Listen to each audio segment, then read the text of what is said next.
కాబట్టి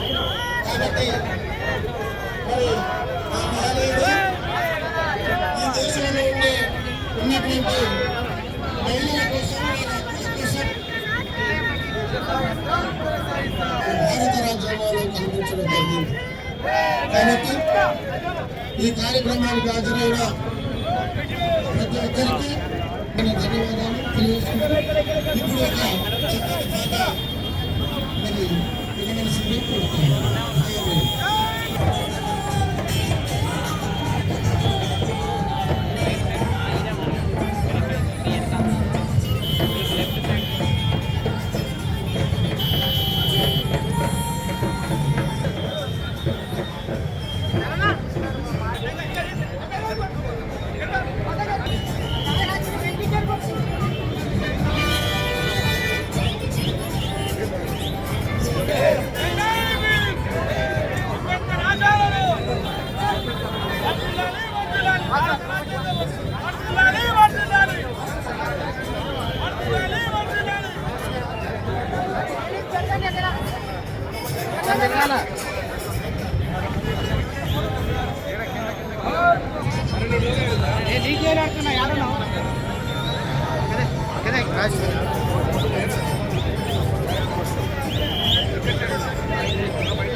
భారత రాజ్యాంగ ప్రదాత,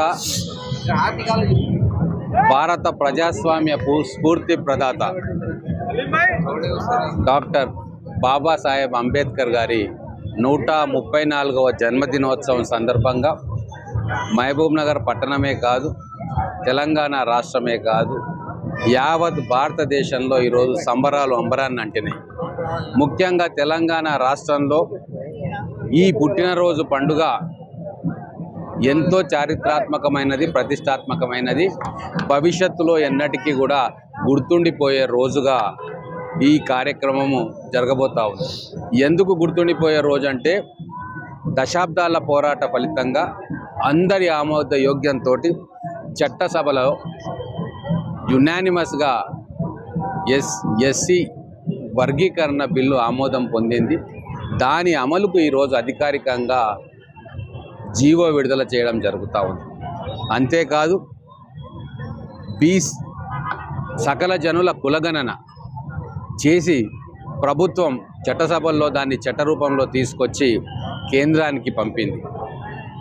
దానికి కూడా ఎవరి వాటా జనాభా ప్రకారంగా ఇవ్వాలి అన్న అంబేద్కర్ గారి నినాదం, వారి స్ఫూర్తిని ఆదర్శంగా తీసుకొని 42% బీసీలకు రిజర్వేషన్లు కల్పించాలా అన్న ఉద్దేశంతో అసెంబ్లీలో పాస్ చేయించుకున్న చట్టం.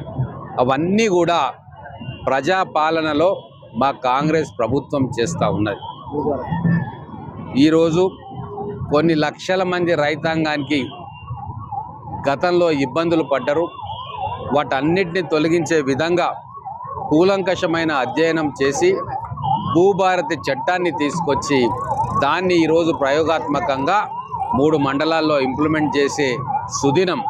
ఇట్లా ఎన్నో చారిత్రకమైన ఘట్టాలను ఈ 134వ అంబేద్కర్ గారి జన్మదినోత్సవం సందర్భంగా తెలంగాణ ప్రజలకు కానుకగా మా ప్రజాప్రభుత్వం ఇస్తూ ఉంది. కాబట్టే రైతులకు కూడా సన్న వడ్ల రకాలకు బోనస్ ఇచ్చి కౌలు రైతులకు కూడా లాభం చెందే విధంగా ప్రయోగాత్మకంగా ఈ స్కీమ్ను అమలు చేసినాం.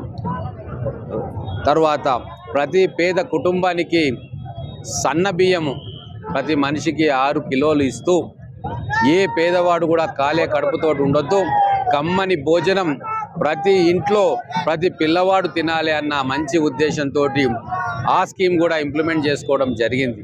ఇట్లా మా అంబేద్కర్ గారు దారి చూపిన మార్గంలోనే మా ప్రజాప్రభుత్వం నడుస్తుందని చెప్పడానికి ఎంతో సంతోషిస్తూ ఉన్నాం.